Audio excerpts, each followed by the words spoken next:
नमस्कार बच्चों, आज की हिंदी व्याकरण ऑनलाइन कक्षा में आपका स्वागत है। आज की कक्षा के अंतर्गत हम लिंग का अध्ययन करेंगे। लिंग का अध्ययन हम पूर्व ऑनलाइन कक्षा में भी कर चुके हैं, तो आज यहाँ हम केवल इसका पुनरावृत्ति अर्थात दोहरान कार्य के रूप में अध्ययन करेंगे।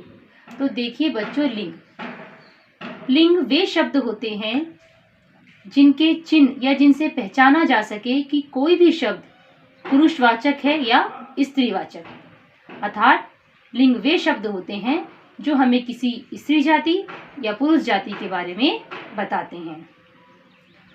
हम ये सभी जानते हैं कि सभी संज्ञा शब्द, चाहे कोई वस्तु हो, व्यक्ति हो या प्राणी हो, वो सभी क्या होते हैं, हमारे या तो पुरुषवाचक होते हैं या हमारे स्त्रीवाचक होते हैं। तो यह हमारे लिंग कहलाते हैं। लिंग को हिंदी व्याकरण में लिंग के दो भेद बताए गए हैं। पहला भेद होता है हमारा स्त्रीलिंग और दूसरा भेद होता है हमारा पुल्लिंग। और इसी के साथ आज हम इसका अध्ययन करेंगे। इसी के साथ आज हम मधुकलश कहानी संग्रह से हम किसी से कम नहीं पाठ का अध्ययन करेंगे। इस पाठ के अंतर्गत हम आपको आज ऐसी दो साहसी बालिकाएं कनक बरुआ और वनमाला दास, जिन्होंने अपने देश की रक्षा की खातिर अपने प्राणों का बलिदान किया, उनकी शौर्य और वीर गाथा का वर्णन करेंगे। तो चलिए शुरू करते हैं हमारी आज की कक्षा। दिनांक 11 फरवरी 2021, पुनरावृत्ति कार्य दिवस हमारा गुरुवार। हमारा आज का व्याकरण विषय है लिंग। तो लिंग का अध्ययन करने से पूर्व यहाँ हम एक छोटा सा अनुच्छेद है, इसको ध्यानपूर्वक पढ़ेंगे। वसुंधरा बाजार गई, साथ में भास्कर भी गया। वसुंधरा ने पहले आम खरीदा, बाद में लीची खरीदी। तभी वर्षा होने लगी। वसुंधरा ने अपना छाता खोला। तो यहाँ हम ध्यान से देखेंगे, यहाँ हमने वसुंधरा को लाल रेड पेंसिल से रेखांकित किया है, क्योंकि वसुंधरा एक स्त्रीलिंग शब्द है। और ब्लू पेंसिल से हमने भास्कर को अंडरलाइन किया है। भास्कर पुल्लिंग शब्द है, यानी वसुंधरा एक लड़की का नाम है और भास्कर एक लड़के का नाम। उसी प्रकार आम, लीची, वर्षा, छाता, तो यहाँ हमने शब्दों को अलग अलग रेखांकित करके बताया है। वसुंधरा और भास्कर सजीव प्राणी हैं, जबकि आम,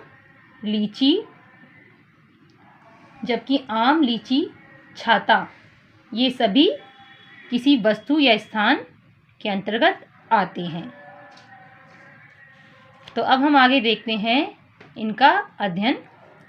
यहाँ कुछ पुल्लिंग शब्द दिए हैं, स्त्रीलिंग शब्द दिए हुए हैं। तो देखिए, मोर का जब हम स्त्रीलिंग बदलते हैं तो मोरनी, मोर, मोरनी। लेखक, लेखिका। हाथी, हथिनी। गायक, गायिका। श्रीमान शब्द का प्रयोग पुल्लिंग शब्दों के साथ होता है। स्त्रीलिंग इसका परिवर्तन होता है श्रीमती, श्रीमान, श्रीमती। धोबी, धोबिन। छात्र, छात्रा। तो यहाँ हमने पुल्लिंग शब्दों को स्त्रीलिंग में बदला। इन्हें हम स्त्रीलिंग को पुल्लिंग में भी बदल सकते हैं, जैसे मोरनी, मोर, लेखिका, लेखक।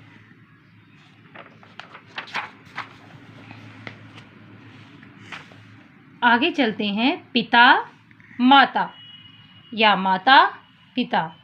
भाई, बहन। शिक्षक, शिक्षिका। बालक, बालिका। तो यह थे हमारे आज के लिंग के शब्द जिनका हमने आज अध्ययन किया।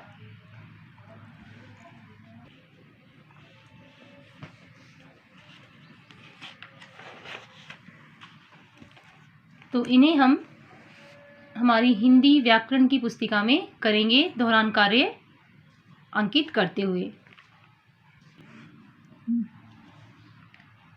पाठ 7, शीर्षक कोई किसी से कम नहीं, मधुकलश कहानी संग्रह।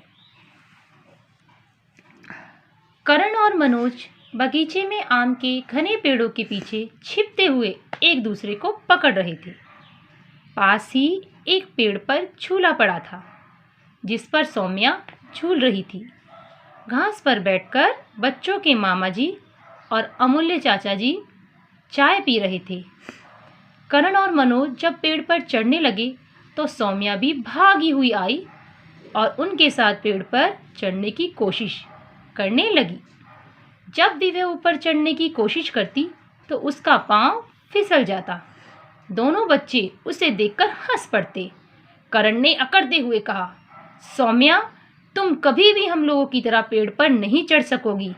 लड़कियां तो डरपोक होती हैं। जाओ, जाकर झूला झूलो। करण ने करते हुए सौम्या से कहा। रुआसी, रुआसी शब्द का अर्थ होता है रोते हुए। रुआसी सौम्या दौड़कर अमूल्य चाचा के पास आई और उनसे कहानी सुनाने की जिद करने लगी। अमूल्य चाचा ने जैसे ही कहानी शुरू की, करण और मनोज भी दौड़कर उनके पास आ गए। अमूल्य चाचा बोले, यह कहानी जरा अलग है। यह बहादुर, निडर और समझदार लड़कियों की एक सच्ची कहानी है। मनोज, तुम्हें तो पता होगा कि हमारे देश पर अंग्रेजों का शासन था। क्या तुम मुझे किसी एक ऐसी नारी का नाम बता सकते हो जिसने अंग्रेजों से युद्ध किया था? मनोज ने झट से उत्तर दिया, हाँ, मैं जानता हूँ, झांसी की रानी लक्ष्मीबाई। चाचा जी ने उसकी पीठ थपथपाई। पीठ थपथपाई यथार्थ एक मुहावरा होता है जिसका अर्थ होता है शाबाशी देना, और कहा, पर आज मैं तुम्हें दो छोटी छोटी लड़कियों की कहानी सुनाऊंगा जो बिना बंदूक, तीर और गोला बारूद के अंग्रेजों से लड़ी। 1942 में देश में आज़ादी की एक लड़ाई छिड़ गई थी। असम के एक छोटे से गांव में 13 वर्ष की एक लड़की कनक बरुआ रहती थी। वह 500 लोगों के जुलूस के आगे हाथों में तिरंगा झंडा लिए चल रही थी। वे लोग वहां के गोहेपन थाने पर झंडा लगाने जा रहे थे।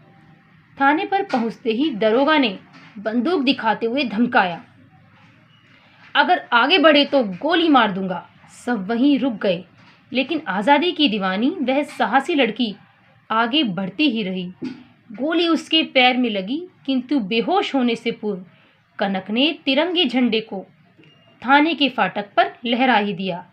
ऐसी साहसी निडर बालिका थी वह। बच्चे उत्सुकता का मतलब होता है जानने की इच्छा। चाचा के और पास खिसक आए। दूसरी कहानी भी एक लड़की की है जिसका नाम था वनमाला दास। अंग्रेजों ने जब बड़े बड़े नेताओं को जेल में बंद कर दिया, तब एक स्थान से दूसरे स्थान पर जरूरी संदेश, सूचना ले जाने का काम छोटी लड़कियां ही करती थी। वे यह काम होशियारी से छिपकर करती थी।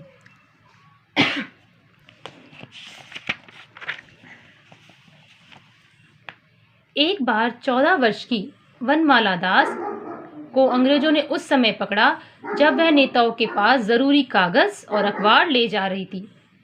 उन्होंने उसे जेल में डाल दिया और बहुत डराया धमकाया। वे उससे उन नेताओं के नाम पते जानना चाहते थे जिनके पास वह जा रही थी, पर वह हिम्मती लड़की नहीं डरी। 1 हफ्ते तक अकेले कमरे में बंद रखने पर भी वह अटल रही और हंसती रही। तंग आकर अंग्रेजों ने उसे कई साल तक जेल में रखा, पर उसने किसी को कुछ नहीं बताया। बच्चे बहुत गंभीर होकर कहानी सुनते रहे। चाचा जी ने पूछा, बताओ क्या कहते हो, क्या लड़कियां डरपोक होती हैं? कर्ण और मनोज ने सौम्या का हाथ पकड़ा और खींचते हुए बगीचे की ओर भागे। चलो सौम्या, अब तुम पेड़ पर चढ़ो, हम दोनों तुम्हारी सहायता करेंगे। मनोज ने चाचा जी की ओर मुड़कर देखा और कहा, चाचा जी, हम जान गए, कोई किसी से कम नहीं, चाहे लड़का हो या लड़की। तो बच्चों, ये कहानी आपको अच्छी लगी। इन दो कनक बरुआ और वनमाला दास की कहानी, कनक बरुआ और वनमाला दास साहसी लड़कियों की यह कहानी थी। हमें भी उनकी तरह साहसपूर्ण होना चाहिए। आगे चलते हैं इस पाठ के रचनात्मक कार्य की ओर। यहाँ कुछ भारतीय महिलाओं के चित्र दिए गए हैं जिन्हें हमें पहचान कर उनका मिलान करना है। तो देखिए, यहाँ पहला मिलान किया हुआ है अरुंधति राय, जो बुकर प्राइज़ विजेता है। अर्थात अरुंधति राय एक बहुत महान प्रसिद्ध लेखिका है। बुकर प्राइज़ विजेता अरुंधति राय, यह सभी भारत की पहली भारतीय महिला हैं जिन्हें बुकर प्राइज़ से सम्मानित हुई है। ये सभी महिलाएं अपने अपने क्षेत्र की प्रथम महिलाएं रही हैं। जैसे अरुंधति राय बुकर प्राइज़ विजेता है लेखन के क्षेत्र में। एक प्रथम महिला IPS अधिकारी किरण बेदी, प्रथम पर्वतारोही बछेंद्री पाल, प्रथम मिस यूनिवर्स सौंदर्य प्रतियोगिता सुष्मिता सेन। तो इनका आपको मिलान करना है मधुकलश किताब पुस्तक के अंदर। प्रथम महिला राष्ट्रपति श्रीमती प्रतिभा पाटिल और प्रथम महिला प्रधानमंत्री श्रीमती इंदिरा गांधी। तो यह कार्य आपको अपनी किताब कार्य के अंतर्गत ही करना है। आज की कक्षा हमारी यहीं पूर्ण होती है। धन्यवाद।